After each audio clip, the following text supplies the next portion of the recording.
안녕하십니까. 칸중국 코리아 이태윤입니다. 중공 국가안전부 위챗 공식 계정은 2016년에 발생했던 사건을 발표했습니다. 내용은 윈난성 모 대학의 퇴직 간부 슈가 장기간 인터넷에 반동적인 발언을 게시해왔다는 것이며, 그가 주도적으로 해외 적대 조직의 핵심 멤버들과 접촉하여 해외에서 무기 구입을 계획하고 국내에서 결사대 구성원을 모집하여 무장단체를 조직하고 폭력을 통해 국가 정권을 전복하고 중공 정치 제도를 바꾸려 했다는 것입니다. 이 사람이 바로 쯔슈입니다. 쯔슈는 윈난성 위원회 당 학교에서 은퇴한 강사로 공개적으로 민주 입헌주의를 지지해왔습니다. 그는 2016년부터 2017년까지 무장폭동 결사대를 계획한 혐의로 기소돼 국가정권 전복 선동죄를 선고받고 4년간 옥고를 치렀습니다.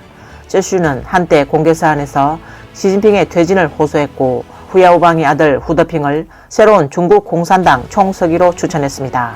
외부 세계는 쯔슈의 무장폭동이 후더핑을 지지하기 위한 것임이 확인되지 않았지만 이후 시진핑이 후더핑을 미워하기 시작했다는 추측이 제기됐습니다. 중국계 호주학자 펑총이 교수는 쯔슈의 무장폭동은 중공의 고발이라며 외부에서는 확인할 수 없지만 사실일 수 있다고 말했습니다. 경제학자 양 샤오카이가 쓴 우기 사신록에는 문화대혁명 때 창사지역 감옥에 수감됐을 때 알게 된 20여 명의 인물 이야기가 기록되어 있는데 그중 많은 사람이 마오쩌둥 암살을 모의했다고 말했습니다.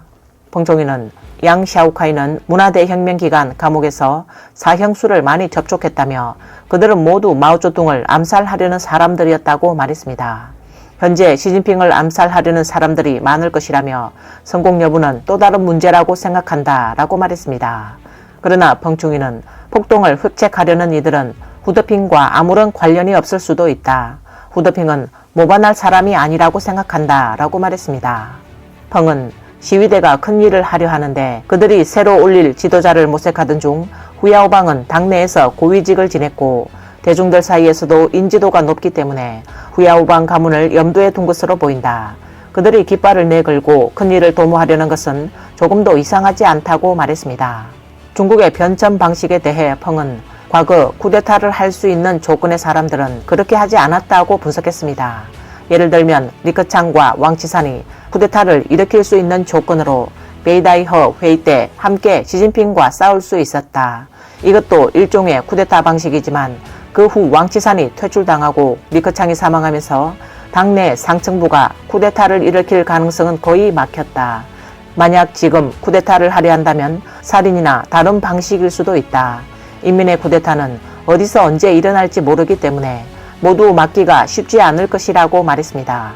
펑충이는 시진핑은 당 내부의 쿠데타를 두려워한다며 지금까지 후계자를 양성하지 않은 것은 새로운 세력이 형성되면 그에게 도전할 수 있다는 것이다.